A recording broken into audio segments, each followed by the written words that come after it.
Assalamualaikum warahmatullahi wabarakatuh. Alhamdulillahirabbil alamin. Pada kesempatan ini kita dapat bertemu kembali dalam perkuliahan belajar dan pembelajaran pertemuan yang ke-13. Pada kesempatan ini akan disampaikan mengenai masalah-masalah belajar. Materi pembelajaran yang dibahas diantaranya pengertian masalah belajar, faktor-faktor penyebab terjadinya masalah belajar, mengenal dan membantu siswa dalam mengalami kesulitan belajar. Pengertian kondisi belajar. Kondisi belajar adalah sesuatu keadaan yang dapat mempengaruhi proses dan hasil belajar siswa. Definisi yang lain tentang kondisi belajar adalah suatu keadaan yang mana terjadi aktivitas pengetahuan dan pengalaman melalui berbagai proses pengolahan mental. Kondisi belajar juga dapat diartikan sebagai suatu keadaan yang harus dialami siswa dalam melaksanakan kegiatan belajar.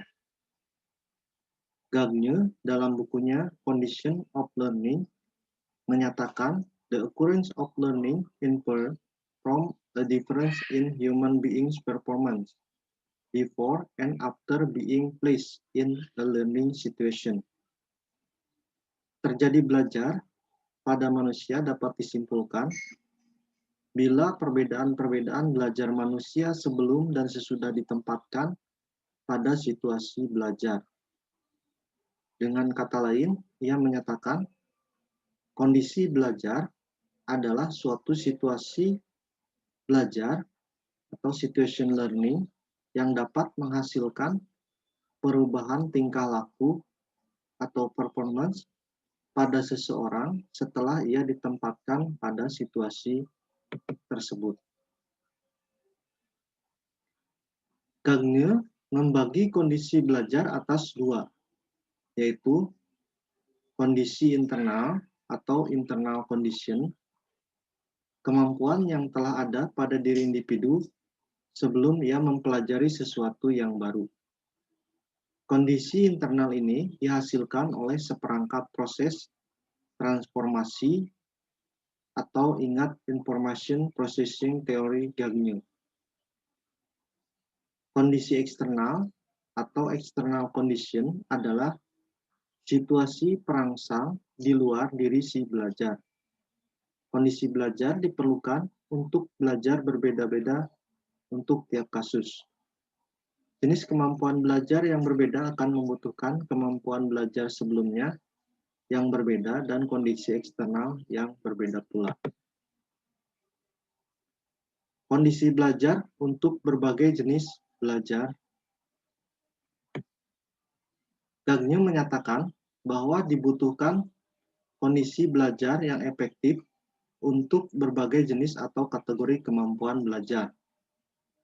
Kondisi belajar dibagi atas 5 kategori belajar sebagai berikut. Keterampilan intelektual atau intellectual skill. Untuk jenis belajar ini, kondisi belajar yang dibutuhkan adalah pengambilan kembali keterampilan-keterampilan bawaan yang sebelumnya, pembimbingan dengan kata-kata atau alat lainnya, pendemonstrasian penerapan oleh siswa dengan diberikan balikan, dan pemberian review. 2. Informasi verbal atau verbal information. Untuk jenis belajar ini, kondisi belajar yang dibutuhkan adalah pengambilan kembali konteks dari informasi yang bermakna, kinerja atau performance dari pengetahuan baru yang direkonstruksi dan balikan. 3. Strategi kognitif atau cognitive strategi problem solving.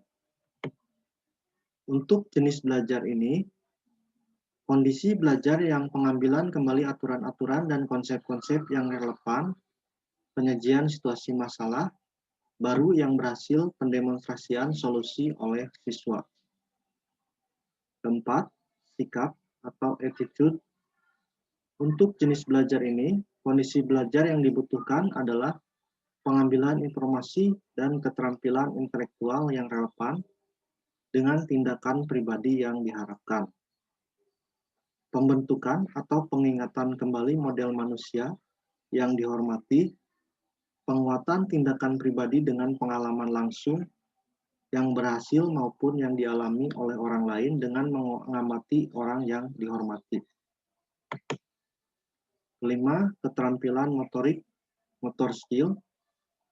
Untuk jenis belajar ini, kondisi belajar yang dibutuhkan adalah pengambilan kembali rangkaian unsur motorik, pembentukan atau pengingatan kembali kebiasaan-kebiasaan yang dilaksanakan, pelatihan keterampilan-keterampilan keseluruhan, dan balikan yang tepat. Masalah-masalah belajar internal dan eksternal. Secara umum, kondisi belajar internal dan eksternal mempengaruhi belajar. Kondisi itu antara lain, pertama, lingkungan. Lingkungan fisik yang ada dalam proses dan di sekitar proses pembelajaran memberi pengaruh bagi proses belajar. Kedua, suasana emosional siswa. Suasana emosional siswa akan memberi pengaruh dalam proses pembelajaran siswa. Hal ini bisa dicermati ketika siswa sedang labil, maka proses belajar pun akan mengalami gangguan. Ketiga, lingkungan sosial. Lingkungan sosial yang berada di sekitar siswa juga turut mempengaruhi bagaimana seorang siswa belajar. Begitu pula dengan masalah-masalah yang belajar, ada yang bersifat internal dan ada pula yang bersifat eksternal. Masalah belajar internal adalah masalah-masalah yang timbul dari dalam diri siswa atau faktor-faktor yang berasal dari dalam diri anak itu sendiri, seperti kesehatan, rasa aman, faktor kemampuan intelektual, faktor afektif, seperti perasaan dan percaya diri, motivasi, kematangan untuk belajar, usia, jenis kelamin, latar belakang sosial, kebiasaan belajar, kemampuan mengingat, kemampuan penginderaan, seperti melihat, mendengar, atau merasakan. Contoh belajar internal dapat dilihat dari kasus berikut. Ita, gadis cilik berusia 9 tahun. Akhir-akhir ini prestasinya sangat menurun. Hasil ulangannya selalu buruk kalau soal-soal ulangan ditulis di papan tulis. Namun ketika ujian sumatif, hasil ulangannya tidak begitu buruk. Soal-soal ulangan dicetak dan dibagikan kepada setiap murid. Namun demikian peringkat Ita turun secara drastis dari peringkat 5 menjadi peringkat 20. Dari kasus di atas dapat dilihat masalah yang ditekankan adalah kemampuan indera untuk menangkap rangsangan. Ita tampaknya mempunyai kesulitan dalam penglihatan. Ini terbukti dari berbedanya hasil yang dicapai antara ulangan harian yang soalnya ditulis di papan tulis dengan ulangan sumatif yang soalnya dicetak dan dibagikan kepada setiap murid. Dengan pemahaman di atas, maka dapat dikemukakan bahwa masalah-masalah belajar internal dapat bersifat biologis dan psikologis. Masalah yang bersifat biologis artinya menyangkut masalah yang bersifat kejasmanian, seperti kesehatan, cacat badan, kurang makan, dan sebagainya. Sementara hal yang bersifat psikologis adalah masalah yang bersifat psikis, seperti perhatian, minat, bakat, IQ, konstelasi psikis yang berwujud emosi dan gangguan psikis. Masalah-masalah belajar eksternal adalah masalah-masalah yang timbul dari luar diri siswa sendiri atau faktor-faktor eksternal yang menyebabkan kekurang beresan siswa dalam belajar.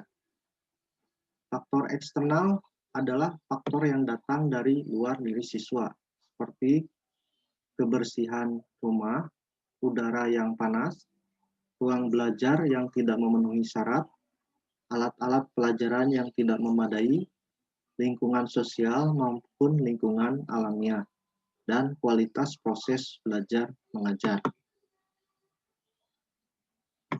Contoh dari masalah belajar eksternal dapat dilihat dari kasus berikut.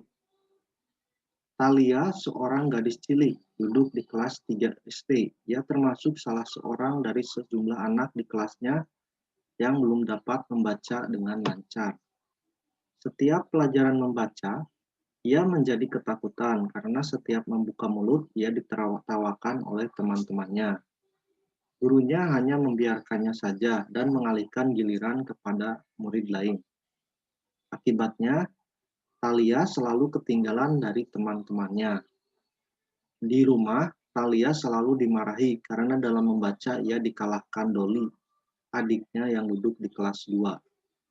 Pada kasus ini, tampaknya lebih banyak menekankan pada pengaruh lingkungan. Ketinggalan Thalia dalam membaca tampaknya lebih banyak disebabkan oleh rasa takut dan tertekan yang ditimbulkan oleh sikap lingkungan yang tidak mendorong Thalia untuk belajar. Secara diagram, faktor intern dan ekstern belajar dapat digambarkan sebagai berikut.